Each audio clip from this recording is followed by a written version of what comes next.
ಇನ್ನು ಮಾಜಿ ಸಂಸದ ಪ್ರಜ್ವಲ್ ರೇವಣ್ಣ ಅತ್ಯಾಚಾರ ಪ್ರಕರಣದಲ್ಲಿ ದೋಷಿ ಅಂತ ನಿನ್ನೆ ಅಷ್ಟೇ ಜನಪ್ರತಿನಿಧಿಗಳ ನ್ಯಾಯಾಲಯ ತೀರ್ಪನ್ನು ಕೊಟ್ಟಿತ್ತು. ಕೆಆರ್ ನಗರ ಸಂತ್ರಸ್ತೆ ರೇಪ್ ಪ್ರಕರಣ ಕೆಲವೇ ಕ್ಷಣಗಳಲ್ಲಿ ಶಿಕ್ಷೆ ಪ್ರಮಾಣ ಪ್ರಕಟವಾಗುತ್ತೆ. ಗರಿಷ್ಠ ಜೀವಾವಧಿನ, ಕನಿಷ್ಠ 10 ವರ್ಷ ಜೈಲ. ಕೆಲವೇ ಕ್ಷಣಗಳಲ್ಲಿ ಕೋರ್ಟ್ನಿಂದ ತೀರ್ಪು ಪ್ರಕಟವಾಗುತ್ತೆ. ದೋಷಿ ಅನ್ನುವಂತಹ ತೀರ್ಪು ಈಗಾಗಲೇ ಪ್ರಕಟವಾಗಿದೆ. ಆದರೆ ಶಿಕ್ಷೆಯ ಪ್ರಮಾಣ ಇವತ್ತಿಗೆ ಪ್ರಕಟವಾಗುತ್ತೆ. ಅದು ಸಾಮಾನ್ಯವಾಗಿ ಅತ್ಯಾಚಾರ ಪ್ರಕರಣಗಳಲ್ಲಿ ಕನಿಷ್ಠ 10 ವರ್ಷ, ಗರಿಷ್ಠ ಜೀವಾವಧಿ ತನಕ ಕೊಡಬಹುದು. ಅದು ಕೋರ್ಟ್ ಕೆಲವು ಗ್ರೌಂಡ್ಸ್ ಆಧಾರದಲ್ಲಿ ತೀರ್ಮಾನ ಮಾಡುತ್ತೆ ಎಷ್ಟು ವರ್ಷಗಳ ಶಿಕ್ಷೆಯನ್ನು ಕೊಡಬೇಕು ಅಂತ.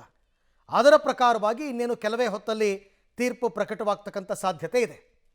ಈ ಬಗ್ಗೆ ಮತ್ತಷ್ಟು ಮಾಹಿತಿ ನನ್ನ ಕೊಲೀಗ ನರಸಿಂಹಮೂರ್ತಿ ಅವರಿಂದ ಪಡ್ಕೊಳ್ಳೋಣ. ಮೂರ್ತಿ, ಈಗ ನಿಖರವಾಗಿ ಎಷ್ಟು ಗಂಟೆಗೆ ಶಿಕ್ಷೆಯ ಪ್ರಮಾಣ ಪ್ರಕಟವಾಗಬಹುದು ಮತ್ತು ಏನು ನಿರೀಕ್ಷೆ ಇದೆ?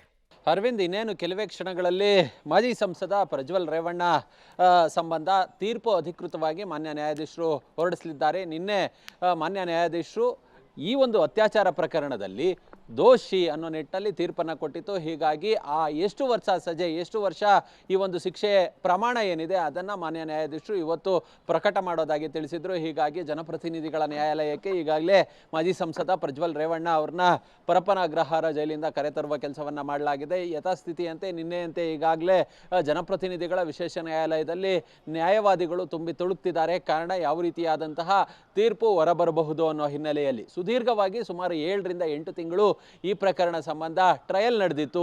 ಮನೆ ಕೆಲಸದಾಕೆ ಮೇಲಿನ ಅತ್ಯಾಚಾರ ಪ್ರಕರಣದಲ್ಲಿ ಸುಮಾರು 2400ಕ್ಕೂ ಹೆಚ್ಚು ಪುಟಗಳ ಚಾರ್ಜ್ ಶೀಟ್ ಅನ್ನು CID ಸಲ್ಲಿಕೆ ಮಾಡಿತ್ತು. ಅದಾದ ಬಳಿಕ ಸುಮಾರು 100ಕ್ಕೂ ಹೆಚ್ಚು ಸಾಕ್ಷಿಗಳೇನಿದೋ ಆ ಸಾಕ್ಷಿಗಳ ಹೇಳಿಕೆಗಳು ಮತ್ತೆ ಕ್ರಾಸಿಂಗು ಇವೆಲ್ಲವೂ ಮುಗಿದು ನಿನ್ನೆ ಅಂತಿಮ ಜಡ್ಜ್ಮೆಂಟ್ ಅನ್ನು ಮಾನ್ಯ ನ್ಯಾಯಾಧೀಶರು ಪ್ರಕಟವನ್ನ ಮಾಡಿದ್ದಾರೆ. ಮನೆ ಕೆಲಸದಾಕೆ ಮೇಲಿನ ಅತ್ಯಾಚಾರ ಪ್ರಕರಣದಲ್ಲಿ ಪ್ರಜ್ವಲ್ ರೇವಣ್ಣ ದೋಷಿ, ಅಪರಾಧಿ ಅನ್ನೋ ನಿಟ್ಟಿನಲ್ಲಿ ಮಾನ್ಯ ನ್ಯಾಯಾಧೀಶರು ನಿನ್ನೆ ಆದೇಶವನ್ನ ಹೊರಡಿಸಿದ್ರು.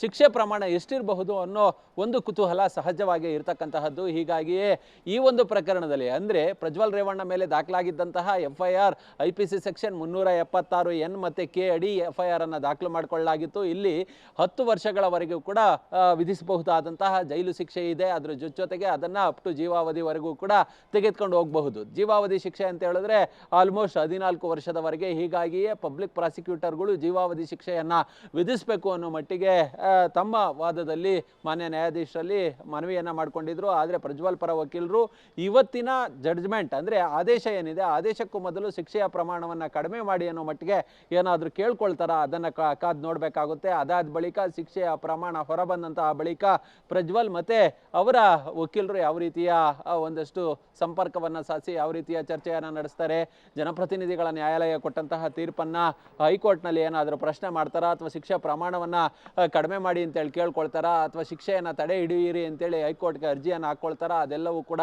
ನೆಕ್ಸ್ಟ್ ಮುಂದಿನ ಪ್ರೋಸೆಸ್. ಸದ್ಯಕ್ಕಂತೂ ಇದೀಗ ಜನಪ್ರತಿನಿಧಿಗಳ ವಿಶೇಷ ನ್ಯಾಯಾಲಯದಲ್ಲಿ ಪ್ರಜ್ವಲ್ರನ್ನ ಕರೆತರಲಾಗಿದೆ. ಹಾಗೆ ಜನಪ್ರತಿನಿಧಿಗಳ ನ್ಯಾಯಾಲಯದಲ್ಲಿ ಸಾಕಷ್ಟು ನ್ಯಾಯವಾದಿಗಳಿಂದ ಇದೀಗ ಕೋರ್ಟ್ ಹಾಲ್ ತುಂಬಿ ತುಳುಕ್ತಿದೆ. ರೈಟ್, ಥ್ಯಾಂಕ್ ಯು ಮೂರ್ತಿ ತಮ್ಮ ಎಲ್ಲ ಮಾಹಿತಿಗಾಗಿ. ಇನ್ನೇನು ಕೆಲವೇ ಹೊತ್ತಲ್ಲಿ ಶಿಕ್ಷೆಯ ಪ್ರಮಾಣ ಪ್ರಕಟ ಆಗುತ್ತೆ. ತೀರ್ಪು ಪ್ರಕಟ ಆಗೋಗಿದೆ, ದೋಷಿ ಅಂತ ತೀರ್ಪು ಪ್ರಕಟವಾಗೋಗಿದೆ. ಶಿಕ್ಷೆಯ ಪ್ರಮಾಣ ಏನು ಅಂತಕ್ಕಂಥದ್ದು ಇನ್ನೇನು ಕೆಲವೇ ಹೊತ್ತಲ್ಲಿ ಗೊತ್ತಾಗುತ್ತೆ.